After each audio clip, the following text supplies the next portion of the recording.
All right, welcome to Faith and Forgiveness. This is part of the Protecting Peace in the Subconscious Shift series of the Soul Solution course.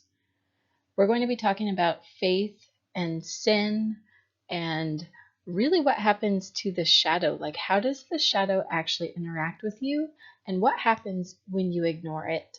I'm going to begin by defining faith and forgiveness, and I'm going to start with faith.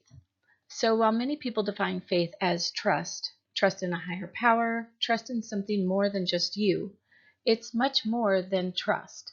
It is a deep, deep, deep knowing that the universe conspires in your favor without question, without concern, without doubt, and without worry. So this is really like the foundation of the base of the life theme. It's protecting you. It's helping to conspire in your favor.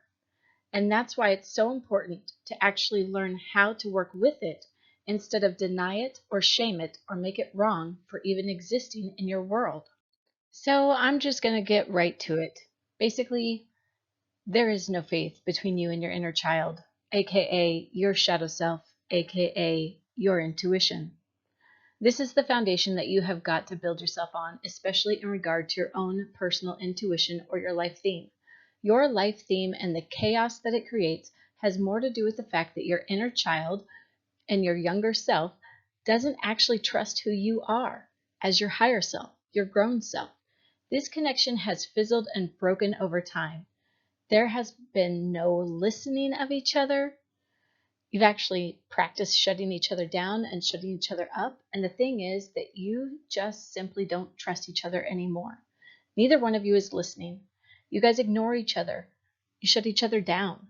You actually believe that you know better than what your intuition is telling you. So this shutting down over time not only destroys the connection between you and your younger self, your higher self, your soul, and your spirit, basically what actually makes up the whole of who you are. It destroys this connection so much that you don't even have faith in you.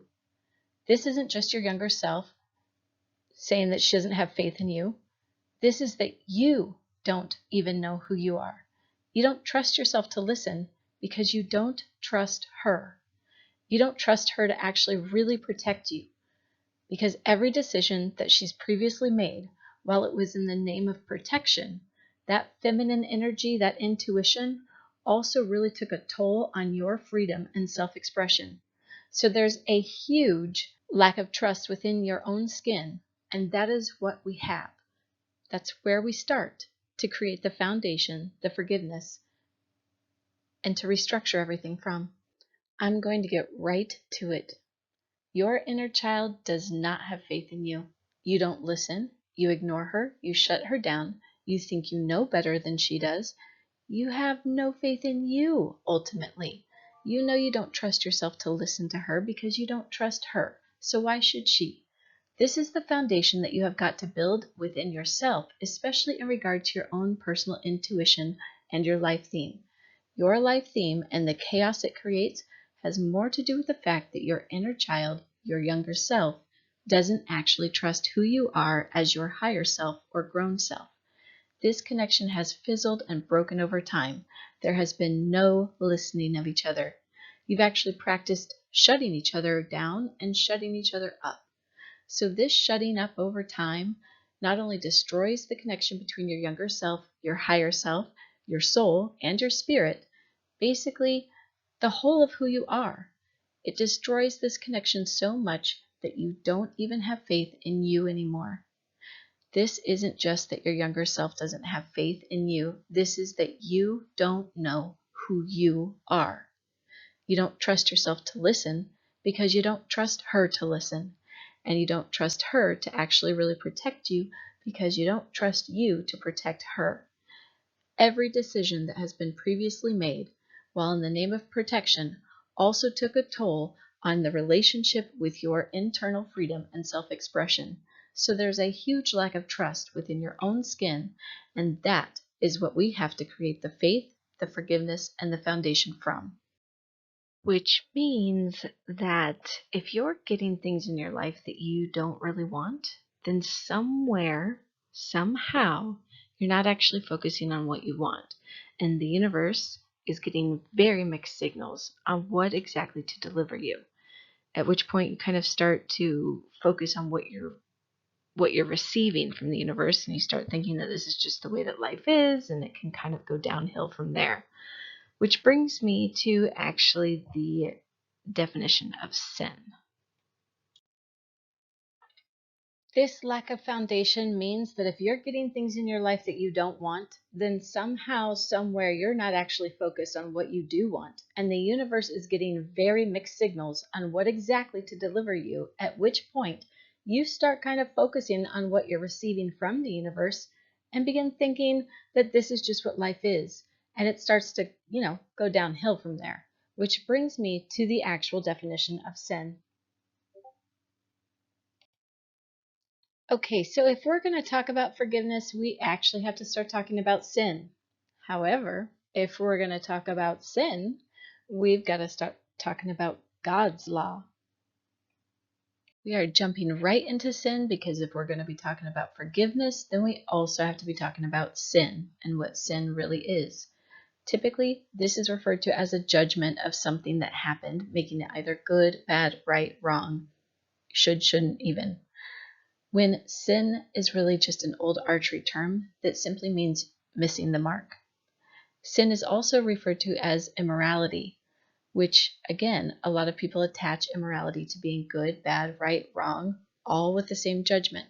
However, immorality actually has the definition that you are not holding or manifesting high principles. So, it's that you're not holding the vision for what you truly are calling into your life. The real high principles that make your life work. So if you are sinning, there is an immorality to it, but that doesn't necessarily mean that there has to be a judgment attached or a wrong applied. The standard definition for forgiveness is to stop feeling angry or resentful, but forgiveness is so much deeper than that. This is when I like to actually divide words into their phonetic syllables and look them up individually in order to get the full meaning of the sound itself. So if we took forgiveness, it divides into 3 syllables, for, give, and ness. For being something going toward purpose, to be used with, to be given to, forward in help or service, given use of, in favor of service toward purpose. Give is the transfer possession of, release to, hand over, allow, or surrender. And ness is the state or quality or degree. So, the way that I invite you to accept forgiveness is that think of it as giving yourself toward purpose again. This means that there's something going toward purpose. It's a tool. It's something to be used to be given forward in help or service. And this transfer of possession or the surrender of is actually the allowance of letting spirit back in, to surrender your full self in order to change your state or live at a higher quality or degree. It's like a better quality of life. So forgiveness is actually giving yourself toward purpose, surrendering to a higher state.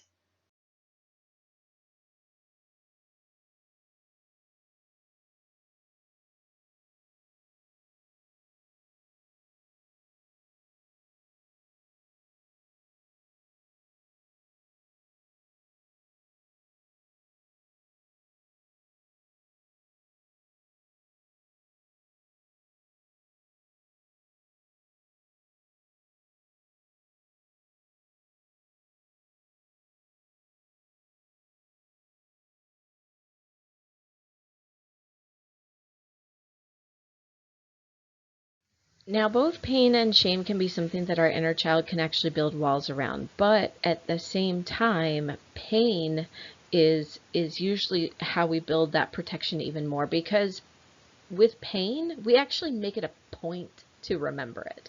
Like, I will never forget what you did to me, right? Or I will always remember how this felt. So pain, we hold on to pain. Shame, unless we've actually taken accountability for it, we almost avoid shame. We go, no, no, no, no, I didn't do that, or that was not my fault, right? We try to find other circumstance or other reasoning for it. And so it's very interesting how we avoid shame and we attach to pain as quickly as possible. So we're either like, and then, you know, when we're avoiding shame, instead of the walls being built, it's more of like this offensive stance rather than a defense. So those are things also to look for when you're really listening deeply to yourself and also listening to others. So just really quickly take a look at this spectrum here really quick. Like, look at the array of emotions. Now there are so many more emotions than this, but if we just kind of look at this spectrum, and then here, you know, we have like the pie chart of how they kind of all combine. But the biggest thing to remember here is that on this spectrum, joy is the highest of frequencies. If you are feeling anything less than joy, then your life theme, your inner child, same thing, life theme, intuition, inner child, is running. She's trying to talk to you. She is trying to get your attention, and she is doing it by way of frequency. And that could just be that you moved now from joy to just being fine, and then that you move from being fine to just being okay, and then you move from okay to being sad, and then sad, you know, and it just goes down the line. All right, now there are two forms of frequency that are basically like the lowest frequencies for human to feel, which is pain and shame, which of course all stem around fear on the spectrum. And it's really important to stay clear with that sin definition, right? The missing of the mark, where we don't really add judgment. And that is to help us navigate pain and shame differently and better. So let's really distinguish between pain and shame, because a lot of your clients are going to be coming from either the place of pain or the place of shame. And it's really important that you discover which one and how deep it goes, because since there's not a license of psychology here, right? And that you're not necessarily a doctor when doing this shadow work with people, then you still want to make sure that you're advising them the best that you possibly can. So you have to really figure out whether or not they're dealing with pain or shame the most. They're going to be dealing with both, but it's very important to really distinguish them. So pain is really more of a victim perspective. It's coming from the idea that something is done to us. And when we have these painful thoughts, then there is kind of like, there can be like this almost like suicidal thought process to it, which suicidal thoughts are normal, right? But obsessive patterning and planning in regard to suicide is not normal. So we just have to make sure that we actually get that too. Like, it is normal to kind of think, oh, this hurts so bad, I just want to die, right? That's the pain thought. Or to think that if we died, we wouldn't be missed, or no one would care if we were gone, or I have no reason to live, I deserve this pain, I'm a burden, or I'll show them, they'll be sorry when I'm gone, right? These are all the thought processing of pain. Then there's shame, which is more of like a perpetrator perspective. And it's based off of something that we do to others. So when we really get into the depths and the darkness of shame, when we've realized and we really add a lot of judgment to what we've done, and we think, oh my gosh, I have done something horrible, then those thoughts that can surround that would be thoughts more of, I shouldn't exist. I'm no good for anyone. I'm no good for anyone. People are better off without me. The people in my life deserve better than me, deserve better than I am. It's coming from the perspective of that I'm a bad person and I deserve to die. So it's really important that we distinguish the thought process or the toxic talk of both pain and shame. Pain is more of a subconscious perspective, something that happens subconsciously again to us, while shame is more of a conscious effort, something we know we've done. So just really sit into that, not only so you can be aware of your own pain versus your own shame, but also so you can really listen to the depths of what somebody else is going through.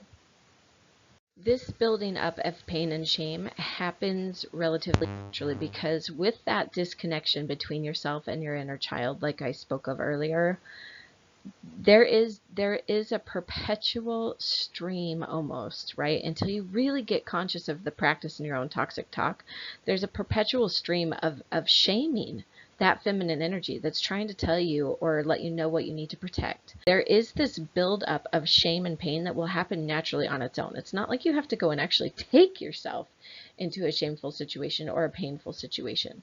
It happens from the buildup of your own toxic talk, just like that pearl, right? All of that black tar kind of coming in and making layers.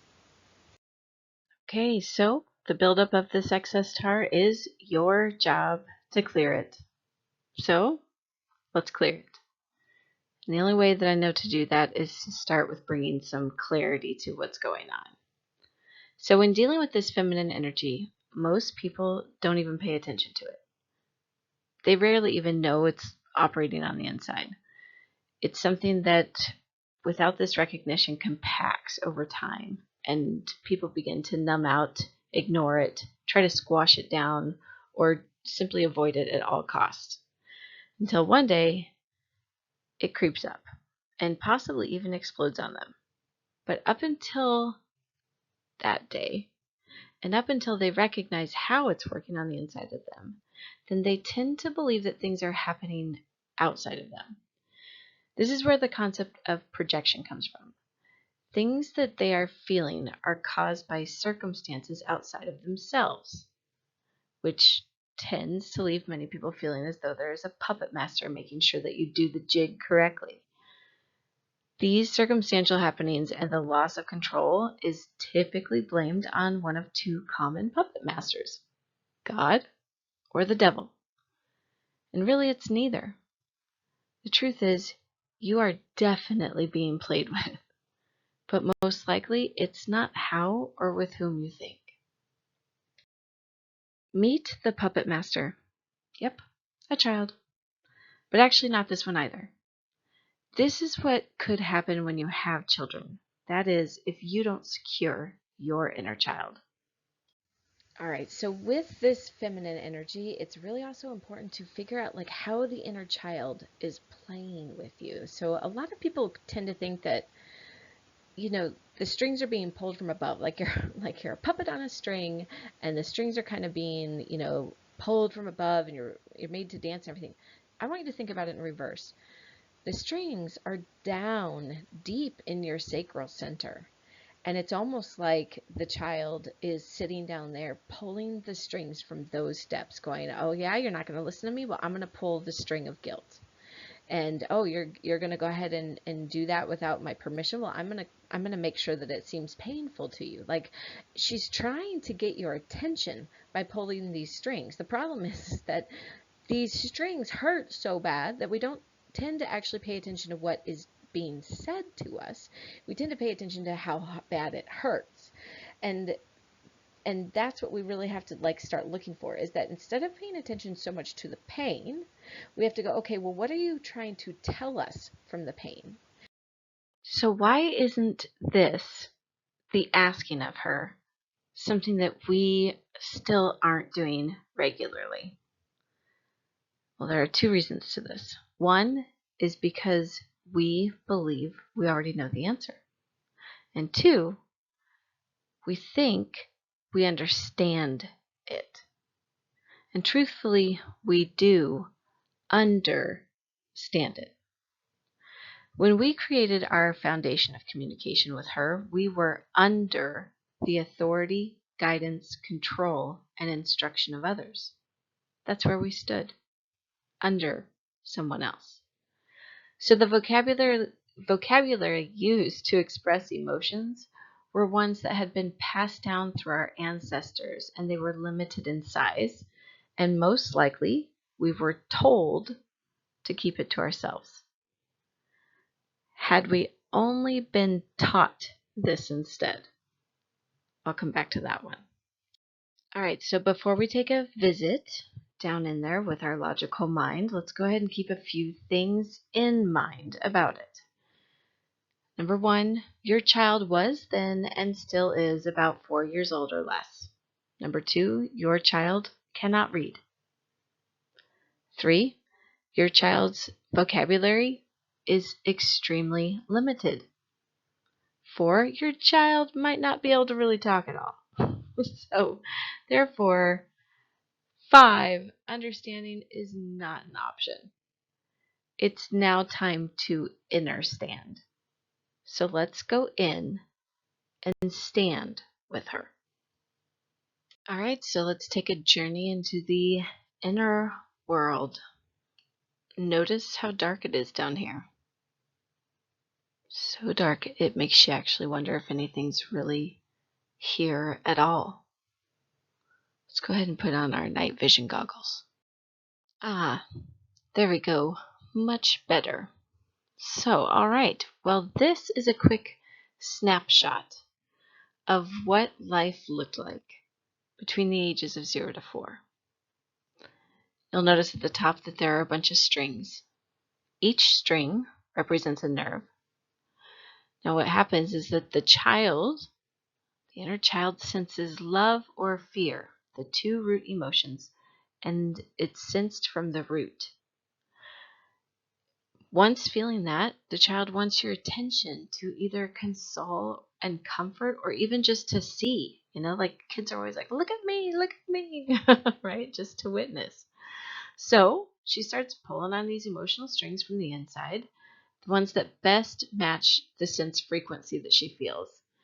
And that sends a signal to the brain for meaning. The brain then assigns a judgment and a label to the frequency according to the best understanding of the authority of that time, the person in charge when you were a child. And the authority also told you to keep that in, of course, under good authority, right? That emotion was unprocessed, and over time it builds constipation. This constipation creates pain for the child, and in turn the child shames you repeatedly in your life for being stupid and neglectful of her when she's trying to reach out. Now, the child, of course, wasn't actually talking to who you are. She was just talking to the fact that she felt stupid because she couldn't pull the right thing that wanted to express what she was really trying to say. So she just kept trying and trying and trying. Now, over time, you kind of heard it, and you would actually get really organized with it. So you started, making sure that each string was labeled with the nerve that it represents. So when the child senses love or fear from the root and wants your attention again for console or comfort, then she'll pull the emotional strings from the inside that best, of course, match the sense of frequency by way of which she understands. And again, that sends a signal to the brain for meaning. But this time, the brain triggers immediately. And not only does it trigger, but it also sends all the assigned meaning during childhood with all of the attached judgment, memories, regret, and all the reasons why it got labeled that. This triggering forces you to feel things you don't want to feel, and if you don't hold them in, you're going to explode. So instead, you keep them in, again under good authority. This time, it's your authority. But this holding it in now puts you in pain. So you turn and you start shaming the child for being mindless and confronting. And again, this unprocessed emotional constipation ensues for the duration of time. Take a look really quick at the tags in the back. Just want to point them out.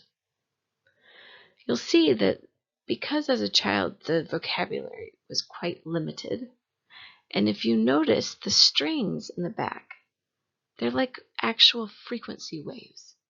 I will again remind you, she can't read. She can feel. So she can touch the waves and she can know which one that she is feeling, that she is getting a sense of in order to deliver it to you. And yet at the same time, you're wanting her to speak English. But the thing is that all of the English you've given her, she can't read it, so she just sticks it on any of them. And then she has to like cross some of them out and realize because she can't use them anymore. So we have like very simple ones. We have I'm good. I'm depressed. Then there's sad. Oh, wait, we can't use sad. She's not allowed to use sad because you don't like crying. But she can use happy. And she can definitely use mad. As a matter of fact, there were so many that were like different in a lot of ways, but constantly reminded you of what mad was like, that you just kept sending the mad label down. So she had to kind of go, okay, I'll try to work with this here. And then you sent her fine. And fine gets overused.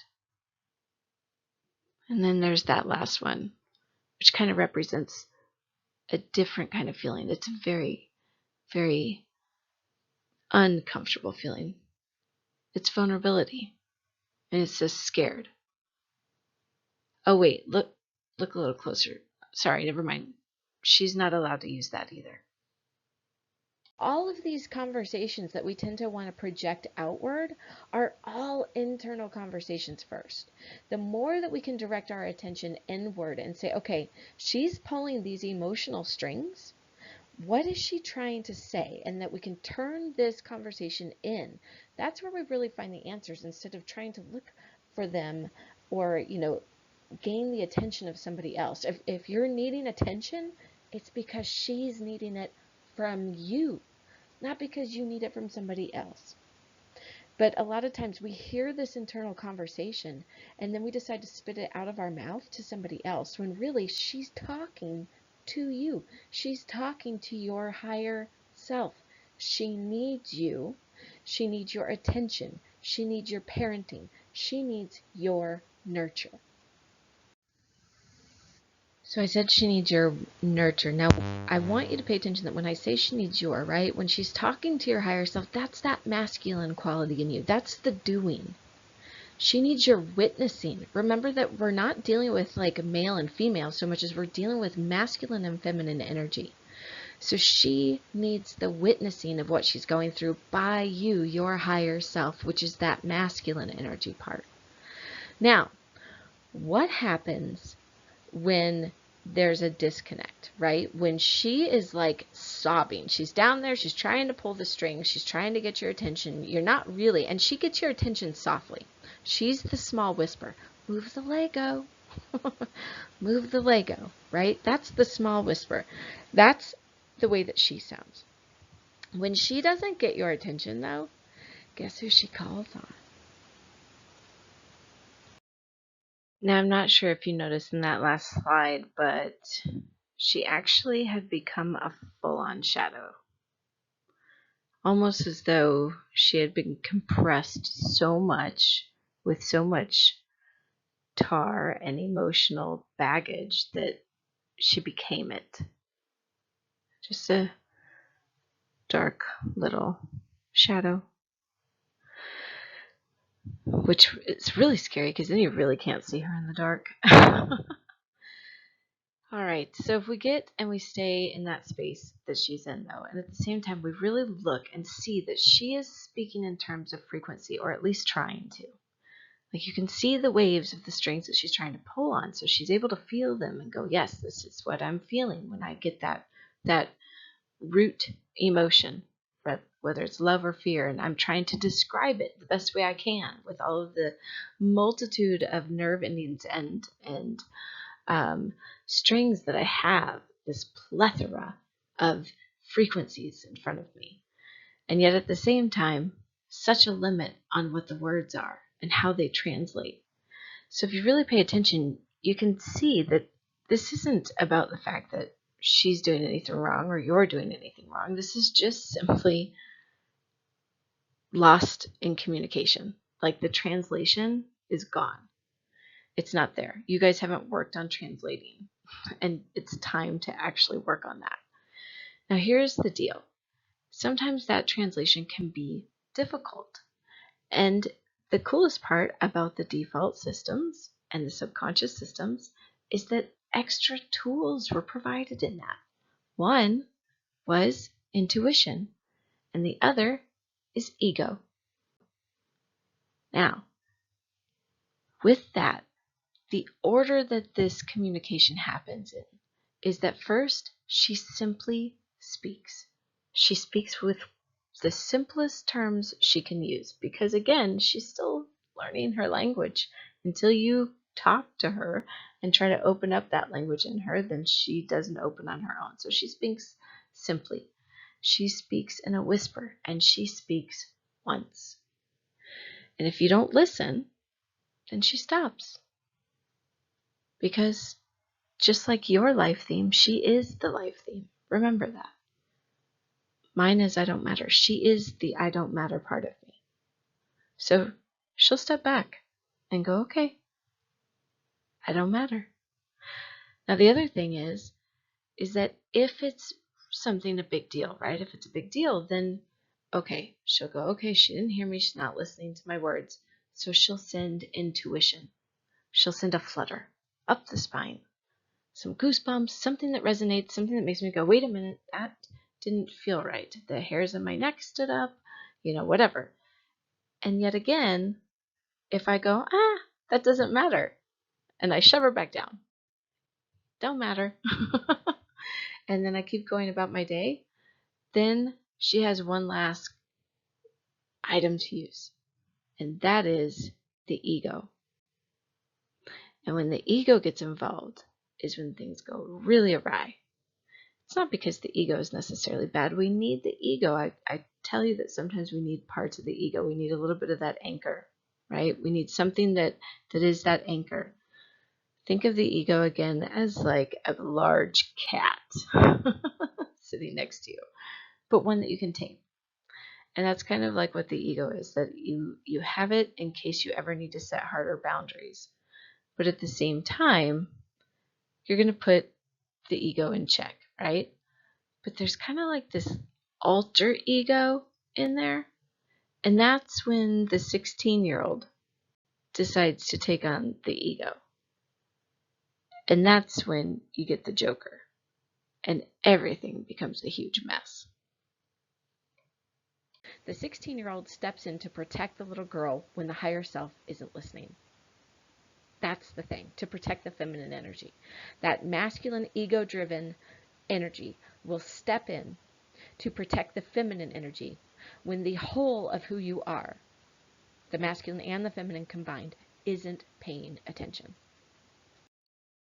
So when your higher self isn't paying attention, then you can bet that your life theme is going to run in some form, whether it's running with the child, the intuition, the ego, or the alter ego.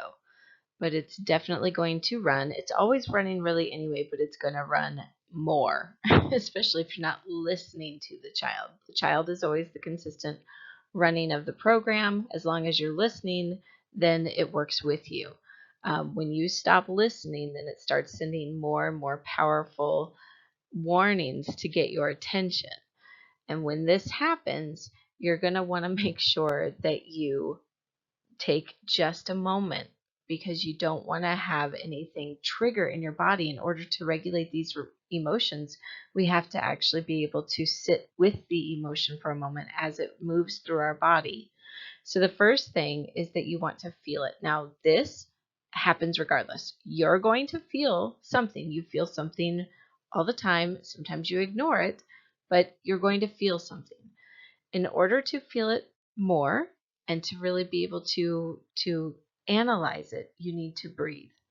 So feel it by breathing. Then you're going to fact it, which means that you're going to check and look around and find out if you're actually in any kind of imminent danger. And if you're not, then you're going to face it. So you're going to lean into the discomfort, which means that you're going to volunteer to dive deeply into yourself, which means back to breathing again, deeper breathing. After that, you want to take hold of it, whatever it is that's triggering you, whatever it is you're feeling, and you want to free it. And this is the speaking it. Speak it out loud 3 to 5 times. 3 to 5 feelings, that is, however it is that they come out. And then forgive it. You've already released it. You have freed it from your system. The moment that you speak it, it kind of leaves your system. The essence of the frequency does. It's like its way out. So then you want to forgive it, which means that you're going to surrender yourself to recommitting toward your purpose. It's a recommitment toward your purpose. This isn't a recommitment toward anything or anyone else. That's not what forgiveness is. Forgiveness is always a recommitment toward your purpose. And then you want to formulate forward, which means that you want to create what's new. So feel it, fact it, face it, free it, forgive it, and then formulate forward. The majority of fears these days are not factual based fears, which means that if this frequency is coming up, it's because the joker's running the program in order for the child to be heard. So now you have to go and talk to the child. So when we are dealing with and handling the down spiral of shame and pain, then the biggest piece of advice is to go willingly, to actually volunteer, to dive in, to go deep, and to do it as quickly as possible. Failure is something that tends to get in our way because it feels bad and we don't like it. And so one of the things that is thrown out around there is to fail fast. But really what is being said is feel fast. Because if you feel your failure fast, then you can move on. If you feel your heartache fast, you can move on faster. So it's not about failing fast. Like you don't want to just keep going fail after fail after fail. You want to, if you fail, feel it fast so you can get back up with your resilience and move forward. And that's really what we're working with here is the moving forward part and how to move forward, which means that we have to really lean in. We have to volunteer to go down. We have to do our best to have fun doing it. And then we have to move back up the spiral from it and move forward to what's next. So what we will be talking about next is how to get deep as possible, and at the same time to really listen deeply to ourselves. However, until then, we're going to start by just making sure that we rebuild that foundation of trust within ourselves in regard to being able to express emotion freely.